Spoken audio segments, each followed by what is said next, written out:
The actors that has been almost like, still now, an idol to me completely is Marilyn Monroe. I would have done anything just to be in front of that woman. The other day they asked me a question, what is the character that you would have loved to play? And of course, the normal thing is just to say the character that you would have loved to play as a character. But I said I would have loved to be Tom Ewell. Yeah, the 7 years, it's just because I would have loved to work with Marilyn Monroe.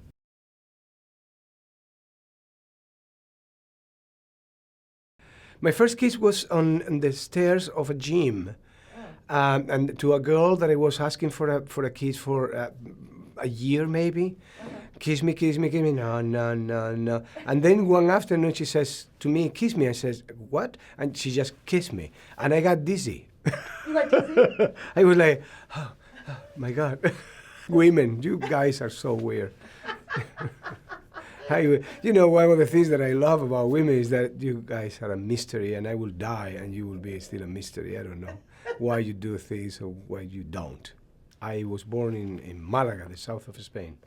The only place that you can develop that life professionally was Madrid, and I didn't have the money. Do you know what my mother did? My mother saw, pockets inside my pants. So in case that I got robbed, they didn't find the money. So all the pants that I took at that time, they had this pocket inside, this hidden pocket. Of course, I never was robbed, but it was very uncomfortable every time that I had to pay, because I had to go to the bathroom and take the pants down and just pick up the money. It was a very weird thing to do. I was 19 years old, and I was just having a coffee with some friends in a terrace outside of the theater, waiting just to get in, and suddenly a guy appears there. We remember a red briefcase of plastic, and he was very ingenious. He just took over the table and he just talk. And it was funny and fast and thinker and ingenious and witty. And then he stood up to leave, and he looked at me and he says he said, you have a very romantic face and you should do movies. And I said, sure, whatever. And so he left, and I asked my friends who was that guy. And they say, his name is Pedro Almodóvar, and he made one movie, but he will never do another one. When an Almodóvar script arrives, you read it almost immediately. Look for the moment in which I am not going to be interrupted and I can go from A to Z in one shot. Why I do that is because the only time that I'm going to be a spectator of my work is that. Once I read the script, I am not a spectator anymore. I am contaminated. I start reflecting about many things that they were very simple, but at the same time, nobody seems to reflect about them so much. For example, in Law of Desire, I play homosexual, and it was, very explicit on the screen, kissing and making love, and that created a huge scandal, at the time in Spain, and not only in Spain, all around the world, And in the 80s, it was not so, accepted still to see that on the screen.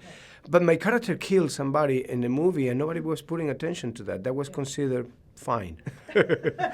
And so that opened a reflection about how stupid we are sometimes in terms of morality when we watch movies.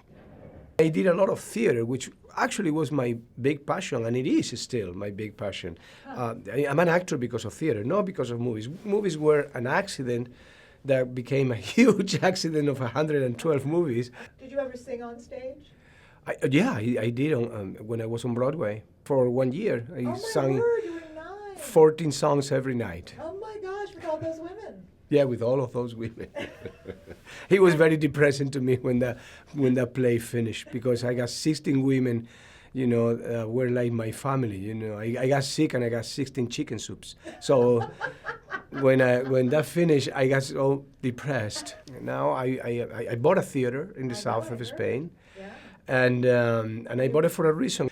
Now everything that is not recorded, it seems like it doesn't exist. People is just doing selfies all day long. It's just the big ceremony of narcissism.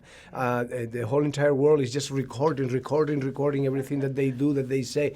And the technologies are getting crazy. When theater survived. through all of this and survived very well. And I love the art that actually is gone when you finish.